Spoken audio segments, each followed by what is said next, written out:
कि हमारी फौज के सिख सैनिक अकाली जी की बहुत इज्जत करते हैं और उनसे कोई सामान या पैसा जो उन्होंने अमीरों से लूटा होता था। महाराजा की तरफ देखकर बिल्कुल ठेठ देहाती पंजाबी लहजे में जोर से पुकार कर कहा कि ओए कानिया। महाराजा ने ऊपर देखा और अपने गुस्से पर काबू पाते हुए, जिसे अकालिया दी छौनी के नाम से जाना जाने लगा, जमजमा तोप को किले के दरवाजे पर लगा दिया गया। ये लोग यानी गाजी धर्म की रक्षा के लिए मरने मारने को तैयार रहते थे, लेकिन तभी उनको खबर मिली कि उनकी अंदर गई हुई सेना को भारी तादाद में गाजियों ने घेर लिया है। जैसे ही लाहौर आर्मी हमले के लिए तैयार हुई, अरदास शुरू की। अरदास जैसे ही पूरी हुई, हमले को रोकने का हुक्म दिया, लेकिन वो कहा कि अरदास कर चुके हैं और अरदास पूरी होने के बाद वापस नहीं जाएंगे। अब वो हाथी पर सवार हो गए, सीधे दुश्मन की नजर में आ गए और तभी उनके सिर में एक गोली लगी कि बंदूकें घूम रही थी और ताबड़तोड़ गोलियां चल रही थी। ये एक दूसरे के जानी दुश्मन आमने सामने की घातक लड़ाई लड़ते रहे और यही शायद अकाली जी से गलती हो गई जो वो इस वक्त हाथी पर बैठ गए। सिख आर्मी इस लड़ाई को तो जीत चुकी थी, लेकिन वो अमर और निडर योद्धा अपने हाथी के ओहदे पर हमेशा के लिए। महाराजा की आंखों में आंसू थे और उन्होंने अपने खुद के शोल से अकाली जी के शरीर को। एक अंग्रेज अफसर एक मिशन के साथ पंजाब आए। मिशन था महाराजा रणजीत सिंह के साथ दोस्ती करना। अमृतसर शहर के नजदीक अंग्रेजों ने अपना कैंप लगाया हुआ था। उस वक्त मुहर्रम के त्योहार के जश्न चल रहे थे। अमृतसर की मुस्लिम जनता त्योहार को मनाने में मगन थी और चारों तरफ उत्साह फैला हुआ था। अंग्रेजों के कैंप में भी कुछ मुस्लिम सिपाही थे। उन्होंने भी इस मौके पर ताजिया बनाया और शहर की सड़कों पर निकालना शुरू किया। 4 दिन तक सब कुछ ठीक चलता रहा, लेकिन 5वें दिन कुछ ऐसा हुआ कि एक अकाली जत्था ढोल नगाड़े बजाते हुए और हवा में रंग उड़ाते हुए शहर से निकलकर उस इंग्लिश मिशन के कैंप की तरफ बढ़ने लगा। जत्थे के पीछे बड़ी तादाद में अमृतसर के आम नागरिक भीड़ के रूप में चल रहे थे। दोस्तों नमस्कार, सत श्री अकाल, आदाब, स्वागत है आपका आपके अपने चैनल मैगता इंडिया पर। मैं राकेश सिनवार। महाराजा रणजीत सिंह के दरबार में एक बहुत ही निराले व्यक्तित्व वाले किरदार थे जो एक अद्भुत योद्धा भी थे। अंग्रेजों के उस मिशन कैंप की तरफ जो अकाली जत्था आगे बढ़ रहा था, उसकी अगुवाई भी वही कर रहे थे। आज की वीडियो में इसी निराले किरदार से जुड़ी कुछ अनसुनी और सच्ची घटनाओं का जिक्र करेंगे। अगर आपने वीडियो को स्किप किया या फिर पूरा नहीं देखा तो दिलचस्पी से छूट जाएंगे। चैनल पर अगर आप नए हैं या अभी तक आपने सब्सक्राइब नहीं किया है तो कर लें और बेल आइकन को जरूर दबाएं ताकि लेटेस्ट नोटिफिकेशंस आपको मिलते रहे। आज जिस किरदार की जीवंत कहानी आपको सुनाने जा रहे हैं, उनका नाम था अकाली फूला Singh.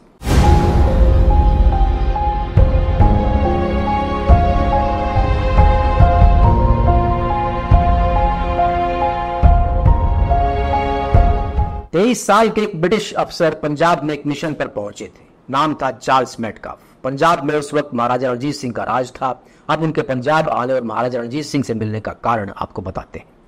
British east India company धीरे धीरे भारत में अपने पैर पसार रही थी। 1 साल पहले यानी 1807 में रूस के टिलसिट में एक घटना घटी। वहां पर फ्रांस और रूस के बीच एक संधि हुई जिसे टिलसिट की संधि कहा जाता है। नेपोलियन बोनापार्ट ने रूस के साथ इस संधि पर हस्ताक्षर किए।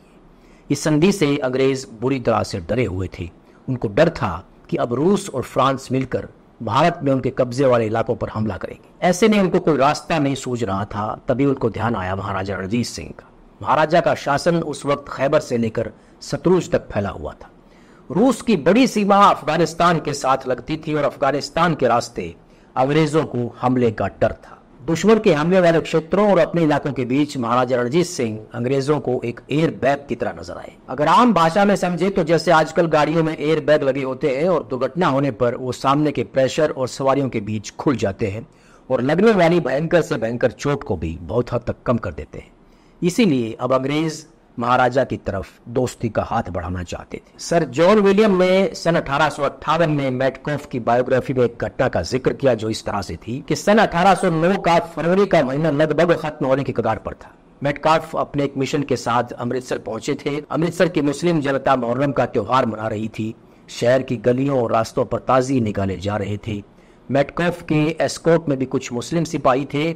उन्होंने भी अपना ताजिया बनाया और कैंप के आसपास के इलाके में घुमाया। 4 दिन तक ये कार्यक्रम चलता रहा। कोई किसी प्रकार की रुकावट नहीं आई, लेकिन अगले दिन यानी कि 5वें दिन मेटकाफ के पास सूचना आई कि उनके सिपाहियों ने कुछ इस तरह से ताजिया निकाला है कि इससे श्री दरबार साहिब यानी गोल्डन टेम्पल के ग्रंथी साहिबान की धार्मिक भावनाओं को ठेस पहुंची है। मेटकॉफ ने जवाब दिया कि अगर उनको पहले से इस बात का पता होता तो वो इस जश्न पर रोक लगा देते, भले ही उनके मुस्लिम सिपाहियों को ये बात नागवार गुजरती। चूंकि अब इस त्योहार के जश्न लगभग खत्म होने की कगार पर थे, तो मेटकॉफ ने आगे कोई कार्रवाई न करते हुए हुक्म जारी किया कि इस तरह के जश्न और त्योहारों को बिना ज्यादा तलक भड़क के आराम से मनाया जाएगा और ताज़ी वगैरह पब्लिक प्लेसेस पर नहीं निकाले जाएंगे। महाराजा रणजीत सिंह काफी सेकुलर इंसान थे, तो उन्होंने ग्रंथी साहिबान के उस कट्टरपंथी हुक्मनामे का समर्थन नहीं किया और मेटकॉफ को भरोसा दिलाया कि उनके मुस्लिम सिपाहियों को धार्मिक जश्न का पूरा अधिकार है और इससे कोई गलत असर नहीं पड़ेगा, आप निश्चिंत रहें। आगे किसी तरह की परेशानी ना हो, इसके लिए रणजीत सिंह और मेटकॉफ ने मिलकर फैसला किया कि कैंप से सिपाहियों को शहर में जाने से रोक दिया जाए और अमृतसर शहर से कोई नागरिक मिशन के कैंप में ना आए। मेटकॉफ ने अपने कैंप से सिपाहियों की मूवमेंट पर तो रोक लगा दी, लेकिन 25 फरवरी की सुबह अकाली सिख लड़ाकों का एक जत्था रंग उड़ाते हुए और ड्रम पीटते हुए शहर से बाहर निकला। उनके पीछे पीछे नागरिकों की एक भीड़ भी चल रही थी और इनका मकसद था ब्रिटिश मिशन को लूटना। जैसे ही ये लोग मिशन कैंप के नजदीक पहुंचे, कैप्टन पोफम की अगुवाई में एक टुकड़ी को कैंप की सुरक्षा की जिम्मेदारी सौंपी गई और मेटकॉफ ने अपने प्रतिनिधियों को गुस्से से भरे अकालियों के पास बातचीत करने के लिए भेजा।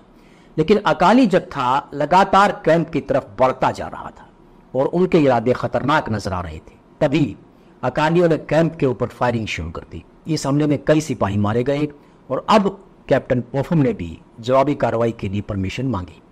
मेटकॉफ को ना चाहते हुए भी इसके लिए हाँ करनी पड़ी। पोफम की टुकड़ी ने अकालियों के ऊपर जवाबी हमला कर दिया। इस जवाबी हमले से अकाली लड़ाके पीछे हट गए और अमृतसर शहर की दीवारों के पीछे जाकर उन्होंने जवाबी फायरिंग शुरू कर दी। जब महाराजा को इस पूरी घटना की खबर लगी तो वो तुरंत ब्रिटिश कैंप पहुंचे, लेकिन उनकी सारी कोशिशें बेकार जा रही थी क्योंकि अकाली फिर से एकजुट हो गए और एक बार फिर से मिशन कैंप के ऊपर हमले की धमकी देने लगे।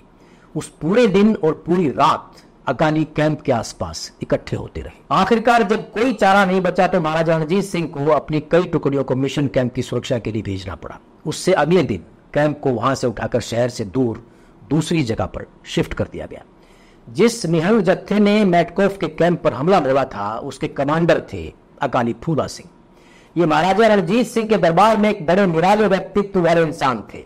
अकाली फूला सिंह का जन्म सन 1761 में हुआ था। पिता का नाम ईश्वर सिंह था, जो कि शहीद मिशन से जुड़े हुए एक योद्धा थे। सन 1762 में अफगानिस्तान के बादशाह अहमद शाह अब्दाली के द्वारा अंजाम दिए गए बड़े घल्लूघारे के वक्त ईश्वर सिंह बड़ी बुरी तरह से जख्मी हो गए थे, जिसके चलते उनकी मौत भी हो गई थी। सन 1799 में जब रणजीत सिंह लाहौर के शासक बने, ठीक उसी वक्त दूसरी तरफ अकाली फूला सिंह शहीद मिशन के छठे जत्थेदार बने। अकालियों या निहंगों के सबसे दिलेर योद्धाओं में उनकी गिनती होती है। महाराजा रणजीत सिंह और अकाली फूला सिंह के बीच संबंध बड़े कॉम्प्लिकेटेड थे दोस्तों। हालांकि वो महाराजा की सर्विसेज में आ चुके थे, लेकिन वो जिस तरह के स्वभाव के इंसान थे, किसी के अधिकार में काम करना उनके लिए बेहद मुश्किल था। सन 1800 के आसपास की बात है। अकाली फूला सिंह ने अपने 2000 अकालियों के जत्थे के साथ अमृतसर में निवास कर लिया था। श्री दरबार साहिब जी के सामने आपने देखा होगा, श्री अकाल तख्त साहिब में इनका हेडक्वार्टर हुआ करता था। नौजवान रणजीत सिंह ने लाहौर को जीत लिया था और अब लगभग 2 साल बाद उनका ध्यान पंजाब के दूसरे सबसे खास शहर अमृतसर को अपने कंट्रोल में करने की तरफ गया। इस शहर को सिखिज्म का दिल कहा जाता है। उस वक्त यहाँ कई अलग अलग शाही सिख परिवारों का कब्जा था, जिसमें भंगी परिवार का दबदबा सबसे ज्यादा था। उस वक्त भंगियों की बागडोर मरहूम सरदार गुलाब सिंह भंगी की पत्नी माई सुखन के पास थी। इनके कब्जे में उस वक्त की एक बड़ी और खास ऐतिहासिक तोप थी, जिसका नाम था जमजमा तोप, जिसको अहमद शाह अब्दाली ने पानीपत की तीसरी लड़ाई में मराठों के खिलाफ यूज किया था। बाद में ये भंगी सरदारों के हाथ लग गई और इसको भंगियों दी तोप कहा जाने लगा। रणजीत सिंह की ताकतवर फौजों ने इनको हरा दिया और जमजमा उनके कब्जे में आ गई। इसी लड़ाई अभियान के दौरान नौजवान रणजीत सिंह की अकाली फूला सिंह के साथ पहली मुलाकात हुई। इतिहासकार सीताराम कोहली महाराजा रणजीत सिंह पर लिखी किताब में कहते हैं कि जोध सिंह रामगढ़िया और अकाली फूला सिंह के बीच बचाव से ही भंगियों की सेना और रणजीत सिंह के बीच एक बड़ा टकराव टल गया था अमृतसर में। बाबा प्रेम सिंह रोती मर्दान की मूल रूप से पंजाबी में लिखी किताब शेर पंजाब महाराजा रणजीत सिंह में भी कुछ इसी तरह की घटना का जिक्र मिलता है। उनके मुताबिक भंगी फौजें अमृतसर शहर में छुपी हुई थी।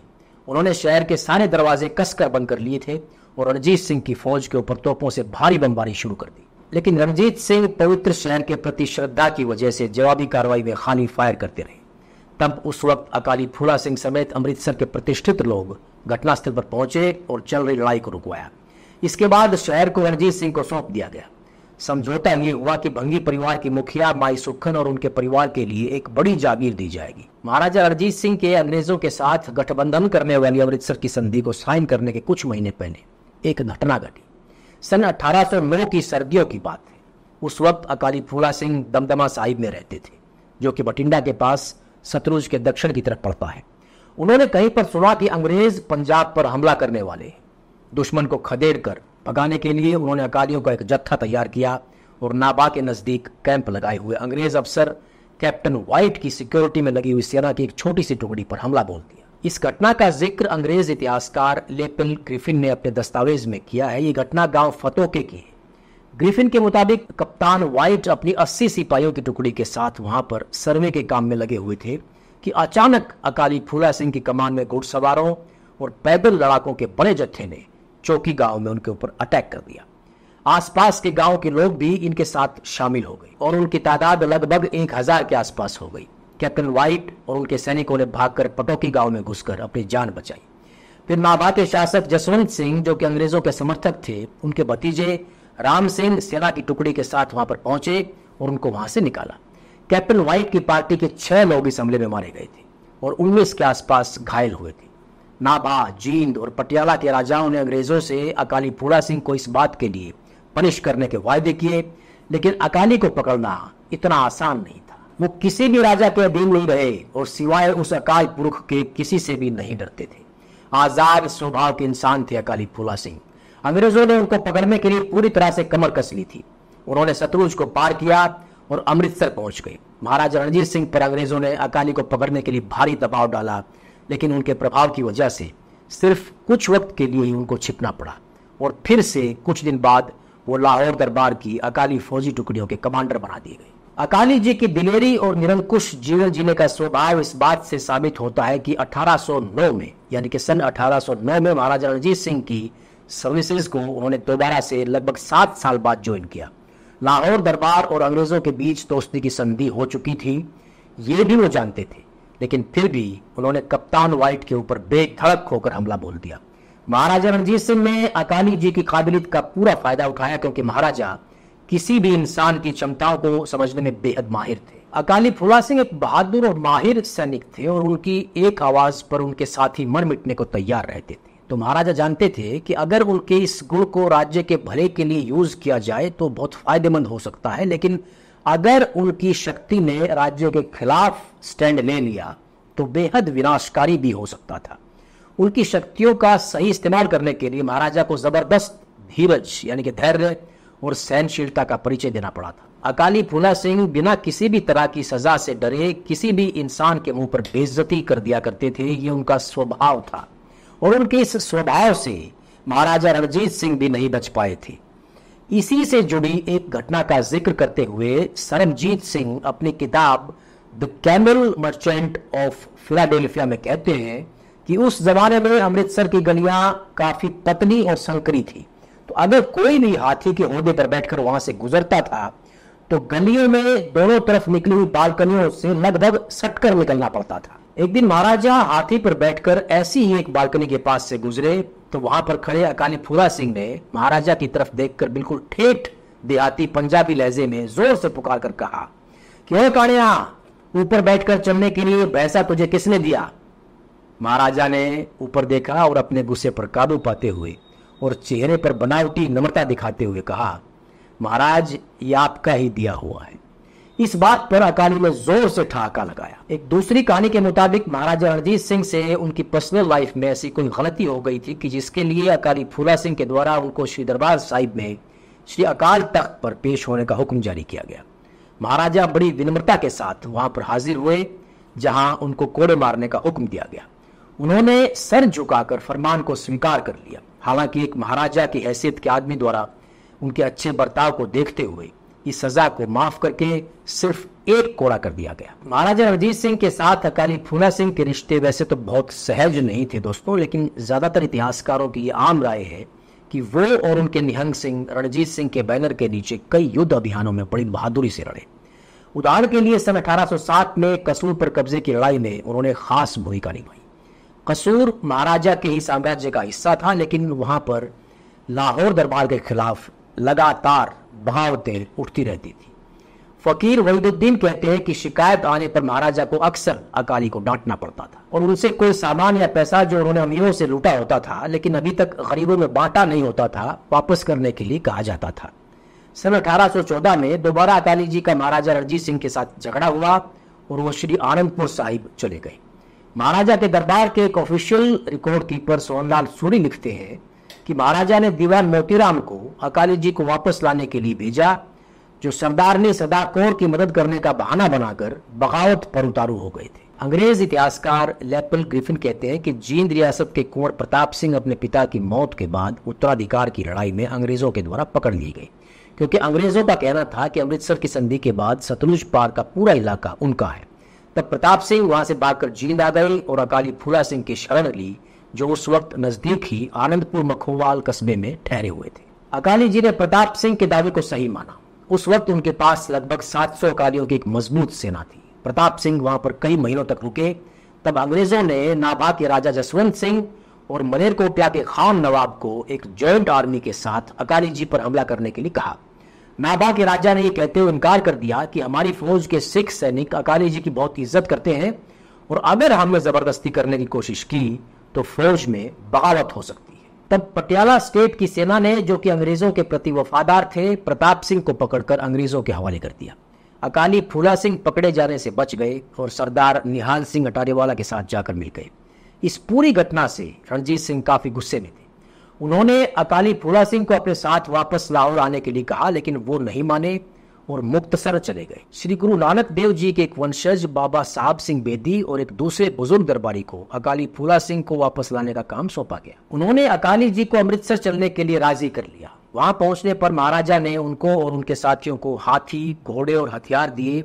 इसके अलावा महाराजा ने उनके लिए अमृतसर में एक छावनी भी बनवाई थी, जो कि बाद में अकालियों का हेडक्वार्टर बन गया था, जिसे अकालिया दी छावनी के नाम से जाना जाने लगा।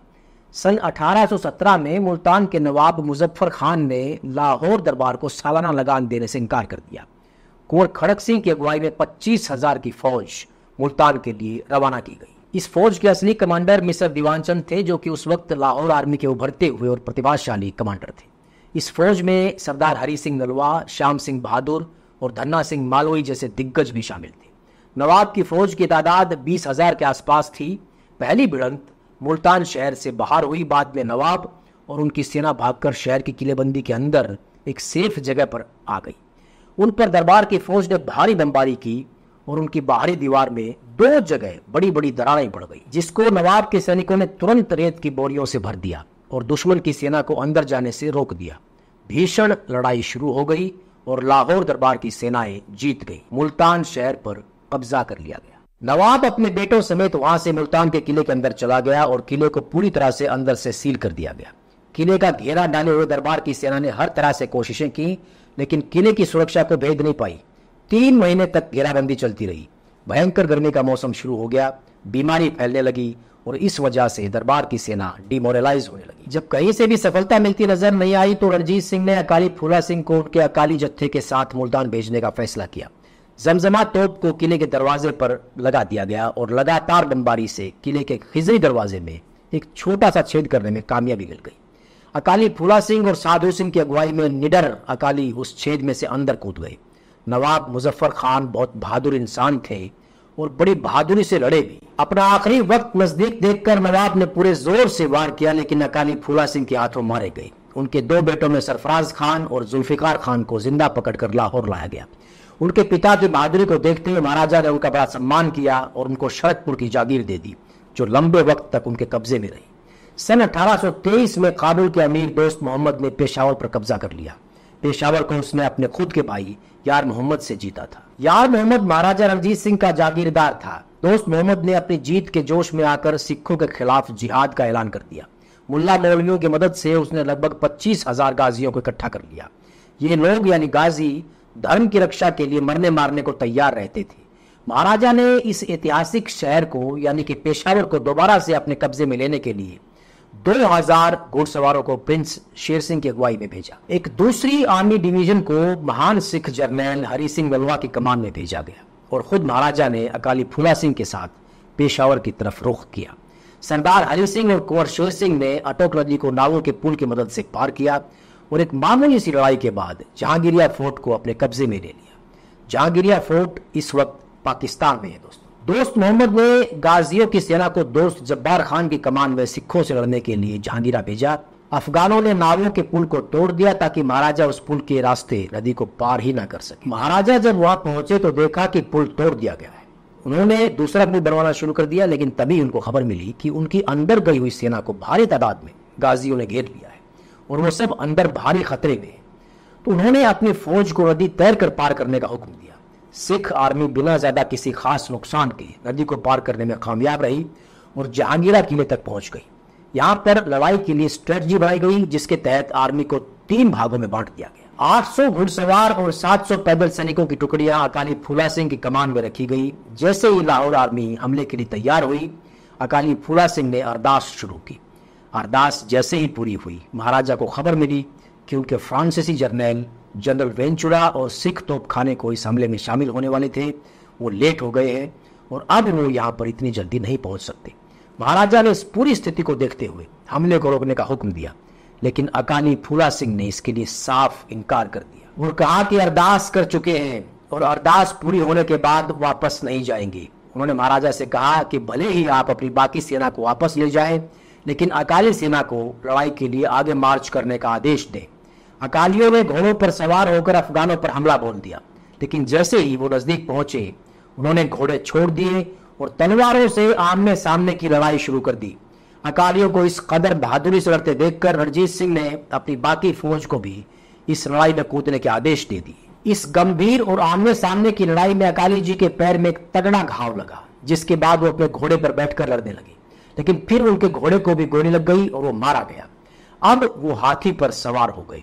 सिख सेना अकाली जी के चारों तरफ इकट्ठी होकर बहादुरी से लड़ रही थी, लेकिन हाथी के ओहदे में बैठे अकाली फूला सिंह सीधे दुश्मन की नजर में आ गए और तभी उनके सिर में एक गोली लगी। वो हाथी के ओहदे में गिर गए। खुशवंत सिंह अपनी किताब महाराजा ऑफ द पंजाब में इस घटना को बताते हुए लिखते हैं कि बंदूकें घूम रही थी और ताबड़तोड़ गोलियां चल रही थी। गाजियों ने वहां से बचकर भागने की बेहद कोशिश की, लेकिन अकाली फूला सिंह की अगुवाई में निहंग सिंह उन पर टूट पड़े। लगभग 1 घंटे तक ये एक दूसरे के जानी दुश्मन आमने सामने की घातक लड़ाई लड़ते रहे। तभी फूला सिंह के घोड़े को गोली लग गई और वो गिर पड़ा। वहां से अकाली जी एक हाथी पर सवार हो गए। वो हाथी पर बैठे हुए थे और अब गाजी उनको साफ साफ देख पा रहे थे। उनकी नजरों में ये वही आदमी था जिसने उनको कई दफा लड़ाइयों में बेइज्जत किया था, और यही शायद अकाली जी से गलती हो गई जो वो इस वक्त हाथी पर बैठ गए। तभी अचानक एक गोली आकर उनके सिर में लगी और देखते ही देखते गोलियों से उनका शरीर छलनी हो गया। सिख आर्मी इस लड़ाई को तो जीत चुकी थी, लेकिन वो अमर और निडर योद्धा अपने हाथी के ओहदे पर हमेशा के लिए शांत हो चुका था। महाराजा की आंखों में आंसू थे और उन्होंने अपने खुद के शॉल से अकाली जी के शरीर को ढक दिया।